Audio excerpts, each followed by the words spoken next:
देखो, ये है डोनाल्ड ट्रंप। इसने भारत पर लगातार टैरिफ पे टैरिफ लगा करके जब भारत ने इसकी बात नहीं मानी तो अब इसने कहा है कि भारत पर हम अमेरिका के साथ साथ G7 और नाटो के देश को भी टैरिफ लगाना चाहिए। कितना? 100%, ताकि भारत और चाइना की अकल ठिकाने आ सके।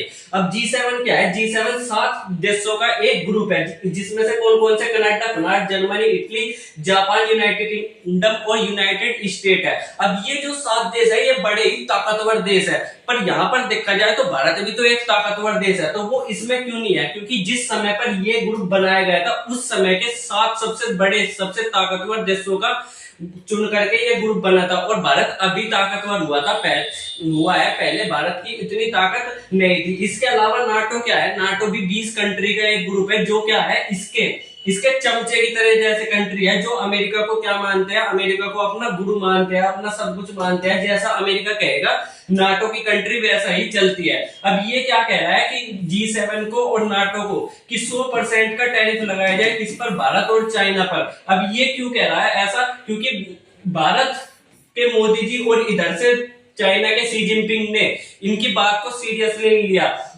ठीक है, जब इन्होंने किस पर? चाइना पे टैरिफ लगाने की सोची तो चाइना ने भी लगातार टैरिफ पे टैरिफ मारा। जैसे इन्होंने 10% मारा, चाइना ने 15, इन्होंने 20, चाइना ने 30, इन्होंने 50, चाइना ने 75, इन्होंने 100, चाइना ने 130%। तो इस तरीके से इसको समझ में आ गया कि चाइना से पंगा लेना बड़ा ही खतरनाक पड़ सकता है। फिर ये किससे पंगा लेने के चले?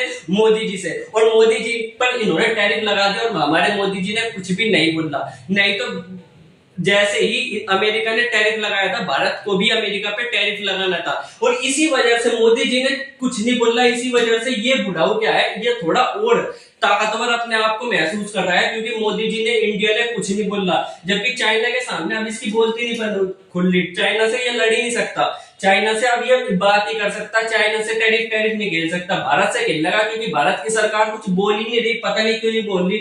नहीं तो भारत की सरकार को बोलना चाहिए था। पर फिलहाल इसमें देखा जाए तो भारत पर ये जो है गुस्सा है, ये क्यों है? ये कह रहा है कि भारत जो रसिया से है वो तेल खरीद रहा है, पर यहाँ पर जो नाटो कंट्री है, जो इसके चमचे देश है, वो भी तो क्या कर रहे हैं? रसिया से तेल खरीद रहे हैं। तो इन नाटो को क्यों नहीं कह रहा है भाई कि तू भी तेल मत खरीद? ये इतना दोगला आदमी है, खुद क्या कर रहा है? यूरेनियम खरीद रहा है। किससे? रसिया से। यूरेनियम एक ऐसा पदार्थ होता है जो कि परमाणु बम बनाने में इस्तेमाल होता है। जब बात अपनी आए तब तो चुप हो जाएगा, और जब बात भारत की आए, जब ये भौंकेगा कुत्ते की तरह। ठीक है, तो यहाँ पर इसको भी, ये भी तो भारत बोल सकता है कि जब ये यूरेनियम खरीद रहा तो हम भी इस पे टैरिफ लगाएंगे। नाटो देश भी तो यहाँ पर तेल खरीद रही है रसिया से, तो तब नहीं दिख रहा इसको।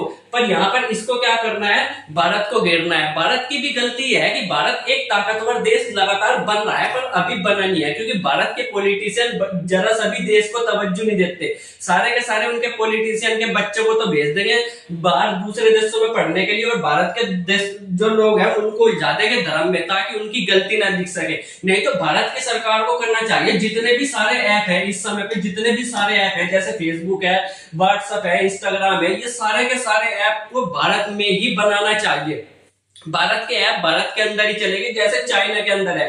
चाइना के अंदर फेसबुक नहीं चलता, चाइना के अंदर यूट्यूब नहीं चलता, उनका खुद का यूट्यूब है, उनका खुद का फेसबुक है। इसीलिए वो इतना ताकतवर देश है। भारत के अंदर क्या है? सबसे ज्यादा IITian निकलते हैं भारत के अंदर से। IITian पूरे वर्ल्ड में सारी जगह क्या है? बड़े बड़े CEO, हर कंपनी के CEO भारतीय मिलेंगे, पर भारतीय अपना खुद का एक ऐप नहीं बना सकते, कोई भी ऐप। तो सोच लो भारत अभी कितना पीछे है। हम भले ही ये कहते हैं कि भारत देश महान है, ये है वो है, पर भारत देश के लोग अभी भी क्या है? अमेरिका की गुलामी में लगे हुए हैं, और उसके पीछे कारण है सीधा सीधा सरकार। नहीं तो सरकार कहे कि हम क्या करेंगे, अपने यहाँ के ऐप को बनाने के लिए आपको फंडिंग देंगे, तो बनेगा नहीं क्या? चाइना के सरकार क्या करती है? चाइना के लोगों को फंडिंग देती है।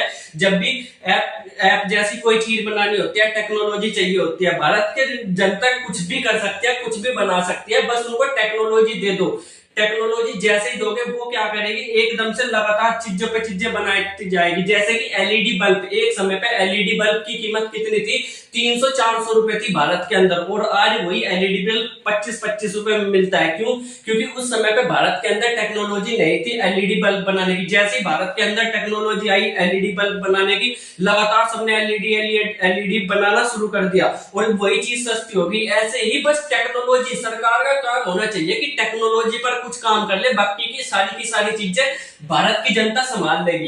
इसके अलावा जो है भारत को जो ब्रिक्स कंट्री है उसकी जो करेंसी है, देखो अभी के समय में विश्व का सारा व्यापार, जैसे हमें चाइना से कोई सामान खरीदना है, अमेरिका से कोई सामान खरीदना है, पाकिस्तान से, यूएई से सामान खरीदना है, तो वो किसमें खरीदा जाता है? डॉलर में।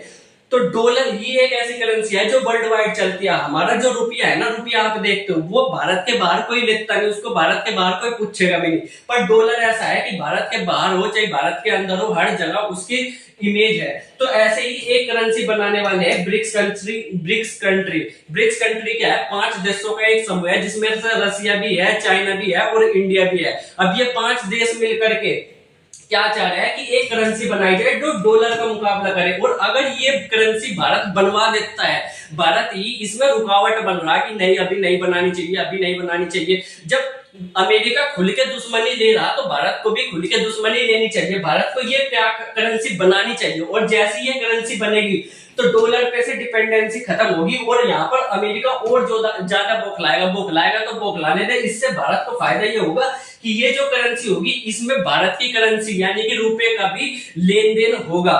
तो यहाँ पर भारत के लिए अच्छी बात यह है कि अगर भारत अपने ऐप बनाए और अपनी सारी चीजें जैसे कि एंड्रॉइड हो गया, ये सारी चीजें अपनी बनाए और साथ साथ क्या करे, ब्रिक्स की करेंसी को बनाने में भी योगदान मिलेगा। अगली वीडियो में, तब तक के लिए बाय बाय।